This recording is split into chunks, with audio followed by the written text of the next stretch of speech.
Hello everybody, welcome to my channel, welcome back. If you've been here before, today I don't really have a whole lot to show you as far as me cutting or sewing or whatever, but what I do want to show you is that I have taken some blocks that my grandmother embroidered by hand when she was alive, which she died in 2009, I do believe. But she had all of these blocks hand embroidered, and before she died she made me promise that I would put them into a quilt, she said,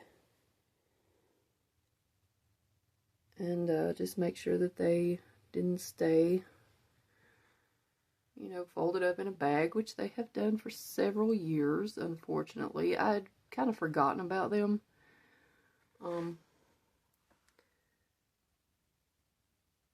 And so I found them when I was cleaning out my sewing room,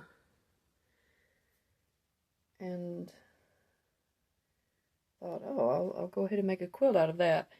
So they're all different. They have all different colors, you know, combinations of birds and flowers. She did them all individually. And these blocks are big. They measure, well, they were 17 and a half. They're 17 finished. And I just took some dark green batik that I had in my stash and put 2.5 inch sashing in between, and then, you know, around each border. But there were 30 of these blocks, so that's a little much for one quilt. And so I've made 2 quilts. I've made one for my mom and one for my aunt. And I still have 6 blocks left over. And I'll probably make a wall hanging, or maybe 2 wall hangings or something, you know, with the leftover, and keep that for myself. You know, we all remember her sitting and doing these embroideries, and she just enjoyed it so much. And they are very wrinkly, but I cannot iron them because it will set these little quilting lines, and I can't rinse them or wash them because it will wash these lines out. There's a couple of little stains, and I think that's probably blood where she pricked her finger. She did that on several. The ones that I kept for myself have some pretty big stains, and that's why I kept them, because, you know, if stains don't come out, I just don't have to use it. But I wanted these quilts to look good. I really like this little bird. She used 2 different colors. And she loved birds. You guys, she would just sit at the kitchen table, and she had feeders outside, and she would just watch the birds all day. She loved them. So that's what I'm going to do. I've got the backing pieced together. And I didn't buy anything for these quilts. I just don't have the money to buy backing fabric. And, you know, I did buy batting, but that's it. So I'm just using what I've got. So I found some 45-inch wide batik. And I have enough to piece together. I've got several yards of it. So I'm going to just piece that together and put it on the back of this one. I've got a different piece for the other one. But yeah, that's what I'm doing today. And I'll show you, I might show you some more, you know, steps when I'm quilting, or I'm going to use a decorative little leaf stitch for these around the flowers, I think. And maybe just use my walking foot, or have a Janome so it's actually an even feed foot, and just, you know, do the little wavy lines around here. I don't know if you can really see that. I hope you can see it on the camera. I think this one's a little darker. Yeah.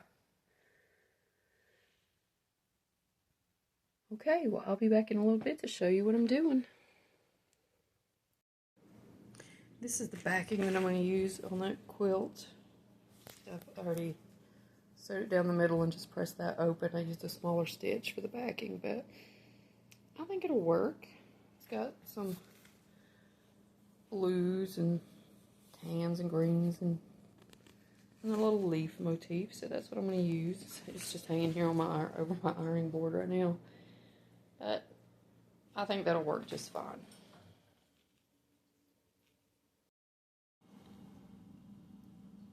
So I just thought I would show you the stitch that I'm doing on this little quarter circle here. It's just this little leaf stitch. It's, oh, I don't know if you can see that, but it's number 24 here on my under my decorative stitches.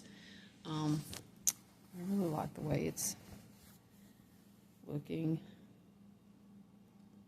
I'm on the third block. I've done all of the stitch in the ditch along all of the sashing. That took about an hour. So I finished this block. I've done that, and then just straight stitch in a light pink thread.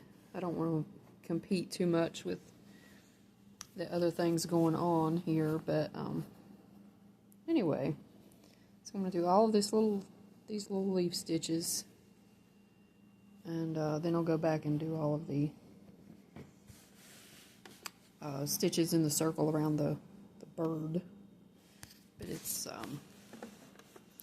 goes pretty quickly. I don't know, let's see if I can do this with one hand.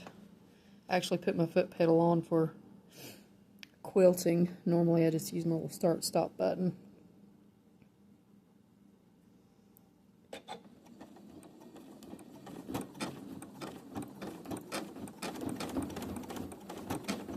Just keep that line in the center of my foot. And it's going pretty quick. Pretty quickly. I like how it's turning out, so I'll show you when the entire quilt is done. Okay, so this quilt is finally done. I just used a little leaf stitch that I did around these flowers, and then put 4 together, and it kind of makes that circle. And then I just followed the little quilting lines around the birds and flowers. And this was not very easy, because I had to keep twisting the whole quilt around and shove it through the throat of my machine, which on my Janome it's not that big. I should have gotten out my baby lock. I have a Jazz 2. That would have been easier for me, but I didn't do that. So this pink binding on it, which I think looks pretty good. And then the back is just that batik. I don't know if the camera's picking that up very well. It's got kind of like a leaf pattern on it. So I'm happy with how it turned out. It's been washed, and let's see if I can find one. All of the stains didn't come out all the way. They did for the most part. But I used 2 different stain removers. Grandma's Secret spot remover or something like that, and then Shout triple action. And I think the stains have just been sitting in there so long, but that's okay. I really do like how it turned out. I'm going to give this one to my aunt today. She's up from Raleigh for the Easter weekend, so I'll give this one to her, and then I'll finish the second one for my mom. So that's it for this one, guys. Thanks for watching.